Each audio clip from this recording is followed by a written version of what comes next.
ایک سوال جو شاید آپ نے کبھی سوچا ہی نہیں۔ جمعہ کا دن مسجدیں بھری ہوتی ہیں، اذان کی آواز دلوں تک اتر رہی ہوتی ہے اور لوگوں کے ہاتھ میں ایک ہی کتاب ہوتی ہے، قرآن۔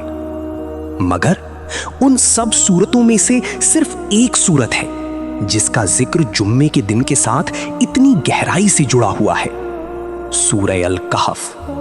اور آج ہم جانیں گے کیوں، کیا ہے اس سورت میں ایسا، کوئی راز، کوئی طاقت یا کچھ اور جو ہم ابھی تک سمجھ ہی نہیں پائے۔ ذرا سوچو، 1400 سال پہلے ایک وقت تھا جب اسلام ابھی نیا نیا تھا۔ مکہ کی گلیوں میں مشرکین کا راج تھا، ہر طرف ظلم تھا، اور صحابہ جو لوگ رسول صلی اللہ علیہ وسلم کے ساتھ تھے ان پر روز نئی امتحان ٹوٹ پڑتے تھے۔ انہیں صرف ستایا نہیں جا رہا تھا، انہیں توڑا جا رہا تھا اندر سے۔ ان کا ایمان، ان کا صبر، ان کی ہمت ہر روز آزمائی جا رہی تھی۔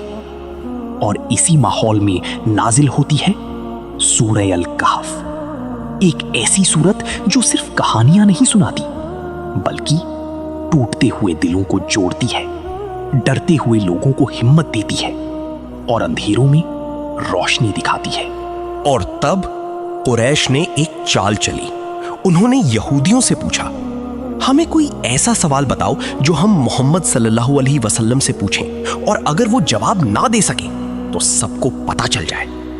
اور یہودیوں نے 3 سوال دیے، 3 سوالات، جن میں سے ایک تھا وہ لوگ کون تھے جو غار میں چلے گئے تھے۔ اور اس سوال کا جواب اللہ نے خود دیا سورہ الکہف کے ذریعے۔ سوچ کے دیکھو، ایک پوری سورہ صرف ایک سوال کے جواب میں نہیں بلکہ ایک پوری زندگی کے راز کھولنے کے لیے۔ تو پہلے بات کرتے ہیں اس غار کی، اصحاب کہف، غار والے۔ وہ کون تھے؟ ایک گروپ تھا، نوجوان، جوان، ان کی عمر میں جوش تھا، خواب تھے، زندگی تھی، مگر ان کے آس پاس ایک ایسا ماحول تھا جہاں اللہ کا نام لینا بھی جرم تھا۔ ان کا بادشاہ دقیانوس وہ ایک ظالم تھا، اتنا ظالم کہ جو بھی اللہ کو مانتا تھا اسے سزا ملتی تھی۔ اور ان نوجوانوں نے کچھ کیا جو شاید ہم میں سے کافی لوگ نہیں کر پاتے۔ انہوں نے سب کچھ چھوڑ دیا، گھر، پریوار، عزت، دولت، اور ایک غار میں چلے گئے صرف اس لیے کہ ان کا ایمان سلامت رہے۔ اور پھر کچھ ایسا ہوا جو آج بھی سائنس ایکسپلین کرنے کی کوشش کر رہی ہے۔ وہ سو گئے، مگر یہ کوئی عام نیند نہیں تھی، وہ 309 سال تک سوئے، 309 سال۔ اور جب اٹھے تو انہیں لگا بس ایک دن گزرا ہے، بس ایک دن۔ وہ اٹھے، بات کی، بھوک لگی، ایک کو بھیجا جا کھانا لیا، مگر دھیان رکھنا کوئی پہچان نہ لے۔ اور جب وہ بازار پہنچا تو اس نے اپنا پرانا سکہ نکالا، اور دکاندار نے دیکھا تو حیران رہ گیا، یہ سکہ تو بہت پرانا ہے، یہ کہاں سے آیا تجھے؟ اور پھر سب راز کھل گیا۔ اب رکو، ایک سیکنڈ کے لیے سوچتے ہیں، یہ صرف ایک قصہ نہیں ہے، یہ ایک میسج ہے۔ کیا میسج؟ یہ کہ ایمان کی حفاظت کے لیے کبھی کبھی سب کچھ چھوڑنی بھی پڑ سکتی ہے، اور اللہ کبھی نہیں بھولتے اپنے بندوں کو، 309 سال بعد بھی نہیں۔ اور جمعے کے دن سورہ کہف پڑھنے کی بات، یہ کوئی عام بات نہیں ہے۔ رسول اللہ صلی اللہ علیہ وسلم نے فرمایا، جو شخص جمعے کے دن سورہ الکہف پڑھے گا اس کے لیے 2 جمعوں کے بیچ ایک نور روشن ہوگا۔ نور، روشنی، مگر یہ نور صرف آنکھوں کا نہیں، یہ نور دل کا ہے، ذہن کا ہے، سمجھ کا ہے۔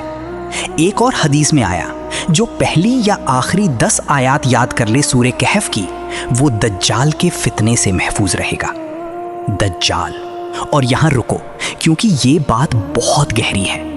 سورہ الکہف میں 4 قصے ہیں، صرف 4، مگر یہ 4 قصے 4 الگ الگ فتنوں کی بات کرتے ہیں، 4 الگ الگ امتحان جو انسان کو ملتے ہیں۔ پہلا، اصحاب کہف کا قصہ، دین کا فتنہ، جب ماحول آپ کو اپنا ایمان چھوڑنے پر مجبور کرے۔ دوسرا، 2 باغوں والے کا قصہ، مال کا فتنہ، جب دولت انسان کو اندھا کر دے۔ تیسرا، حضرت موسیٰ اور خضر کا قصہ، علم کا فتنہ، جب انسان کو لگتا ہے کہ وہ سب جانتا ہے۔ چوتھا، ذوالقرنین کا قصہ، حکومت کا فتنہ، جب طاقت انسان کو گھمنڈ میں ڈبا دے۔ 4 فتنے، 4 امتحان، اور دجال کا فتنہ ان سب کا کمبینیشن ہوگا۔ اسی لیے سورہ کہف، اسی لیے جمعے کا دن، اسی لیے بار بار۔ مگر ایک سوال جو شاید آپ کے ذہن میں آ رہا ہوگا، صرف پڑھنے سے کیا ہوگا، سمجھے بنا؟ اور یہاں مجھے رکنا ہوگا، کیونکہ یہ سوال بالکل صحیح ہے۔ رسول صلی اللہ علیہ وسلم نے صرف پڑھنے کا نہیں کہا۔ پڑھنے کا مطلب ہے اس سے کنیکٹ کرنا، اس میں گھسنا، اس کے قصوں میں اپنی زندگی ڈھونڈنا۔ کیا آپ کبھی کسی ایسی جگہ میں رہے جہاں آپ کا ایمان خطرے میں تھا؟ کیا کبھی آپ کی دولت یا کامیابی نے آپ کو اللہ سے دور کیا؟ کیا کبھی آپ نے سوچا کہ آپ سب جانتے ہو؟ کیا کبھی طاقت نے آپ کو بدل دیا؟ اگر ہاں تو سورہ الکہف صرف آپ کے لیے لکھی گئی ہے۔ یہ سورہ ایک دوائی ہے، ایک نقشہ ہے، ایک روشنی ہے اس وقت کے لیے جب سب کچھ اندھیرے میں ہو۔ اور جمعہ وہ دن ہے جب یہ دوائی لینی چاہیے، ہفتے میں ایک بار، اپنے آپ کو یاد دلانے کے لیے کہ میں کہاں ہوں، کہاں جا رہا ہوں، اور جو فتنے میرے آس پاس ہیں کیا میں انہیں پہچان سکتا ہوں؟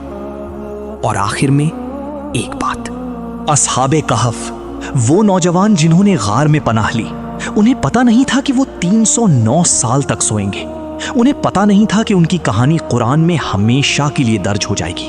انہوں نے صرف اتنا کیا، اپنا ایمان بچایا، بس، اور اللہ نے انہیں ہمیشہ کے لیے زندہ کر دیا۔ تو شاید صرف سورہ کہف پڑھنا بھی ایک چھوٹا سا قدم ہے، اپنے ایمان کو بچانے کا، اپنے آپ کو یاد دلانے کا کہ ہم بھی کسی غار میں ہیں، ایک الگ طرح کی، اور روشنی اس سورہ میں ہے۔ اگر ویڈیو کا میساج اچھا لگا ہو، کامنٹ میں اللہ اکبر ضرور لکھیں اور چینل کو سبسکرائب کریں۔ السلام علیکم۔